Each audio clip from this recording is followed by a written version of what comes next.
পাঁচ রাজ্যের আসন্ন বিধানসভা নির্বাচনের প্রার্থী তালিকা তৈরির জন্য স্ক্রিনিং কমিটি তৈরি করল এআইসিসি।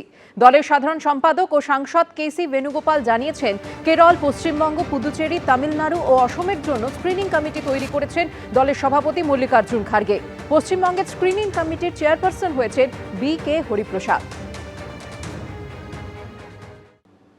ভাটপাড়ার সভা থেকে একদিকে তৃণমূলকে উৎখাতের ডাক দিলেন শুভেন্দু অধিকারী, পাল্টা আলিপুরদুয়ারের সভা থেকে বিজেপির রিপোর্ট কার্ড পেশের দাবি তুললেন অভিষেক বন্দ্যোপাধ্যায়। এসআইআর থেকে উন্নয়নের পাঁচালী, একাধিক ইস্যুতে চলল আক্রমণ পাল্টা আক্রমণ। भैनिश कुमार कौन है पता है? जिंदा लोगों को भूत बना देते हैं।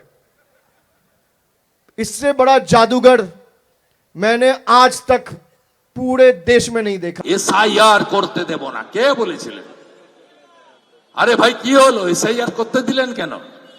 তোমারই বিএলও তো, তুমি দিয়েছো ৮০,৫০০, তোমারই এই আরো তুমি পেরেছো আটকাতে। পৌষের কনকনে ঠান্ডাতেও রাজনৈতিক উত্তাপে ফুটছে পশ্চিমবঙ্গ। শনিবার একদিকে উত্তরের আলিপুরদুয়ারে সভা করলেন অভিষেক বন্দ্যোপাধ্যায়, অন্যদিকে দক্ষিণে ব্যারাকপুর লোকসভা কেন্দ্রের ভাটপাড়ায় পরিবর্তন সংকল্প সভা করলেন শুভেন্দু অধিকারী।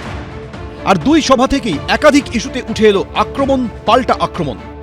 एक जादू अगर वैनिश कुमार दिखाए तो एक जादू आपको भी दिखाना पड़ेगा। क्या जादू दिखाएंगे? जब बीजेपी के लोग आपके घर पे जाएंगे तो उनको बोलना कि दादा वोट तो इस बार आप ही को देंगे। बोलेंगे बोलेंगे बोलना वोट आप ही को देंगे, आप निश्चित रहो।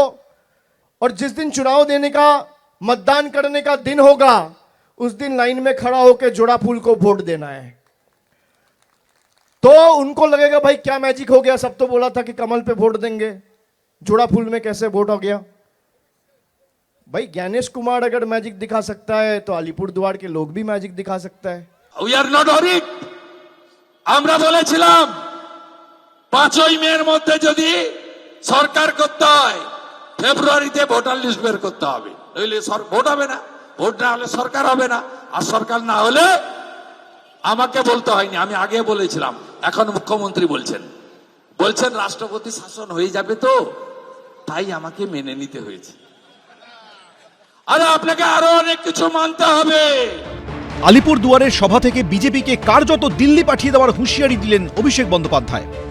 এই নির্বাচনে যারা বিভাজনের রাজনীতি করে, বৈষম্যের রাজনীতি করে, বিচ্ছিন্নতাবাদের রাজনীতি করে, বাংলার লক্ষ লক্ষ ভোটারকে আনম্যাপ করে তাদের মৌলিক অধিকার কেড়ে নিতে চেয়েছে, সেই বাংলা বিরোধী, আলিপুরদুয়ার বিরোধী বিজেপিকে আলিপুরদুয়ারের ম্যাপ থেকে বিদায় দিয়ে আনম্যাপ করে পাঠিয়ে দিতে হবে দিল্লিতে। ৩৪ বছরের বাম রাজত্ব, ১৫ বছরের তৃণমূলের রাজত্বে এই রাজ্য এগিয়ে যাওয়ার বদলে পিছিয়ে গেছে। ৪০ লাখের মার্জিন আর নাই, সব সাফ হয়ে গেছে। আর বাকি ১৪ ফেব্রুয়ারির পরে সব চলে যাবে, চিন্তা নেই। বাংলা আবার নতুন করে উঠে দাঁড়াবে। বিজেপির অঙ্গীকার, হাতে কাজ, পেটে ভাত, মাথায় ছাদ। বিজেপির রিপোর্ট কার্ড পেশের দাবি তুললেন অভিষেক বন্দ্যোপাধ্যায়, পাল্টা রাজ্য সরকারের উন্নয়নের পাঁচালীকে কটাক্ষ করেছেন শুভেন্দু অধিকারী। बीजेपी के लोग जब आपके पास आए कि भाई मोदी जी का हाथ सख्त करिए, मोदी जी को जिताइए, पहले बोलिए उनको 11 साल का रिपोर्ट कार्ड लेके आओ। बोलो तृणमूल कांग्रेस रिपोर्ट कार्ड लेके आए, तुम्हारे रिपोर्ट कार्ड कहाँ है? पहले रिपोर्ट कार्ड लाओ, फिर वोट मांगो। हम उन्नयन पांचाली करके घर घर रिपोर्ट कार्ड दिया है कि तृणमूल ने 15 साल में क्या किया है। पिछला बार जब चुनाव हुआ था 10 साल का रिपोर्ट कार्ड घर घर पहुंचाया गया था। इस बार भी 15 साल का सरकार का काम और सरकार का जितना भी लोगों को सुविधा मिला है, सारा सूची बना के घर घर दिया जा रहा है। बीजेपी का रिपोर्ट कार्ड कहां है? আর কেউ নেই ওদের সঙ্গে, কোনো মানুষ নেই, চোরেদের সঙ্গে কেউ নেই। আগামীকাল এখানে সব গ্রামে চোরেদের পাঁচালি বাজানো শুরু হবে, আগামীকাল থেকে ডেলি চলবে নন্দীগ্রাম।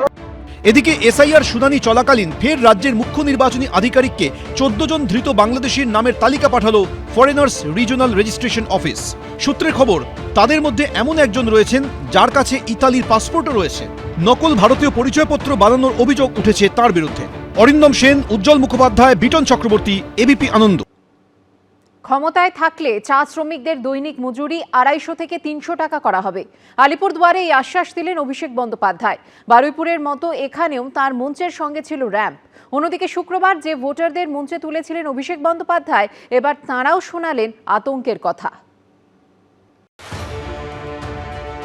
শুক্রবারের পর শনিবার ফের মঞ্চে চমক দিলেন অভিষেক বন্দ্যোপাধ্যায়। শুক্রবার বারুইপুরের সভায় র্যাম্পে জীবিত অথচ কমিশনের কাছে মৃত হিসেবে চিহ্নিত 3 জনকে সামনে এনে নির্বাচন কমিশনের উদ্দেশ্যে প্রশ্ন ছুড়ে দিয়েছিলেন। আর শনিবার আলিপুর দুয়ারের সভায় র্যাম্পে চা শ্রমিকদের ডেকে নিয়ে তাদের প্রশ্নের উত্তর দিলেন।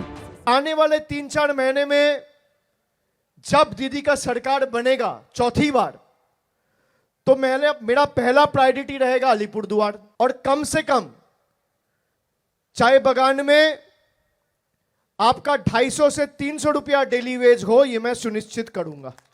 ये मेरा वादा है आप सबसे। তৃণমূল সূত্রে দাবি, অভাব অভিযোগ শুনতে চা শ্রমিকদের একটা ফর্ম দেওয়া হয়েছিল।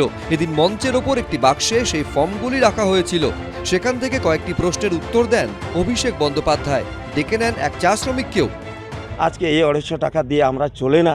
আমাকে এটাই শুনতে বললো যে এই যে চায় বাগানে 250 টাকা আছে, এর জন্য আমি নিশ্চয়ই 300 টাকা করার জন্য আমি কথা বলবো। এগ্রিমেন্টে বলছে এই আশা আমরা আছি। আসার পরে আমি ওর সাথে 2টা কথা বলতে পারলাম। এর জন্য আজকে আমি অনেক ধন্যবাদ জানাই। শুক্রবার বারুইপুরে অভিষেক বন্দ্যোপাধ্যায় র্যাম্পে ডেকে নিয়েছিলেন এমন 3 জনকে যারা নির্বাচন কমিশনের কাছে মৃত হিসেবে চিহ্নিত। তাদের মধ্যে একজন কাকদ্বীপের বাসিন্দা হরে কৃষ্ণ গিরি। খসড়া তালিকায় মৃত বলে ঘোষণা করা হয়েছে, সেই নিয়ে আমি আতঙ্কে ছিলাম। আশ্বস্ত হইতে পারিনি, কারণ আমি তো নতুন করে নাম আসলে আমি তো যতক্ষণ না আসবে ততক্ষণ আমি আতঙ্কে থাকবো। মেটিয়া বুরুজের বাসিন্দা মায়া দাস কয়েক বছর আগে স্বামী মারা গেছেন। ছেলে কর্মসূত্রে ভিন রাজ্যে থাকেন। 2002 থেকে আমার ফর্মে নামও আছে, ভোটার লিস্টে ফর্ম এসেছে, ফর্ম ফিল আপ করে জমাও দিয়েছি, একটা কপিও আছে আমার কাছে। অথচ আমাকে পুরো মৃত বলে ঘোষণা করা হয়েছে। আমি এই নিয়ে এত চিন্তিত, আমার তো ঘুম খাওয়া সব চলে গেছে। একই অভিজ্ঞতা মেটিয়া বুরুজের আরেক বাসিন্দা মনিরুল ইসলাম মোল্লার। আমি তো খুব পেরেশানের মধ্যে আছি একটু।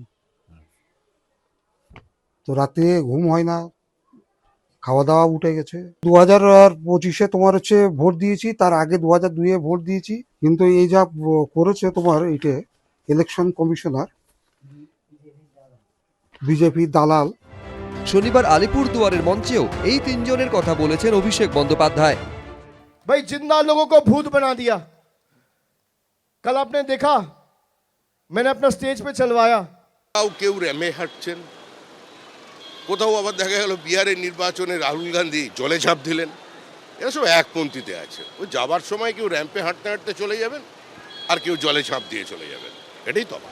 স্বচ্ছ ভোটার তালিকা তৈরির উদ্দেশ্যে এসআইআর করছে নির্বাচন কমিশন। কিন্তু তার মধ্যেই জীবিত ভোটারকে মৃত হিসেবে চিহ্নিত করায় ভূতের রাজনীতি চলছেই। শুভেন্দু ভট্টাচার্য, গৌতম মণ্ডল, অরিত্রিক ভট্টাচার্য, এবিপি আনন্দ। এবিপি আনন্দ, এগিয়ে থাকে, এগিয়ে রাখে।